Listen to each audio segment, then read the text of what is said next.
கல்வியை மாநில பட்டியலில் சேர்ப்பதற்கான போராட்டம் தொடரும் என்று முதலமைச்சர் மு க ஸ்டாலின் தெரிவித்துள்ளார்.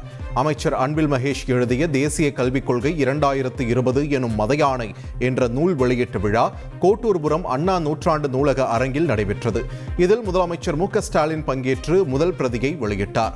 நிகழ்ச்சியில் துணை முதல்வர் உதயநிதி ஸ்டாலின், மத்திய பிரதேச முன்னாள் முதல்வர் திக்விஜய் சிங், முன்னாள் உச்சநீதிமன்ற நீதிபதி கோபால கவுடா, முன்னாள் இஸ்ரோ விஞ்ஞானி மயில்சாமி அண்ணாதுரை உள்ளிட்டோர் கலந்து கொண்டனர். பின்னர் பேசிய முதலமைச்சர் மு க ஸ்டாலின், தேசிய கல்விக் கொள்கைக்கு எதிராக திமுக அரசு போர்வாளை சுழற்றிக் கொண்டிருப்பதாக தெரிவித்தார். நம்முடைய உயர்வுக்கும் மேன்மைக்கு அடித்தளமா இருக்கிறதே கல்விதான். நீதி கட்சி காலம் தொடங்கி நம்மோட போற கல்வி கூடங்கள் களத்துலதான் நாம் இருந்துகிட்டு இருக்கிறோம். அறிவுதான் நம்முடைய ஆயுதம். இன்னைக்கு கல்வி தடைபோடும் ஒன்றிய கல்விக் கொள்கைக்கு எதிராக நம்ம திராவிட மாடல் அரசு போர்வாளை சுழற்றிட்டு இருக்கு.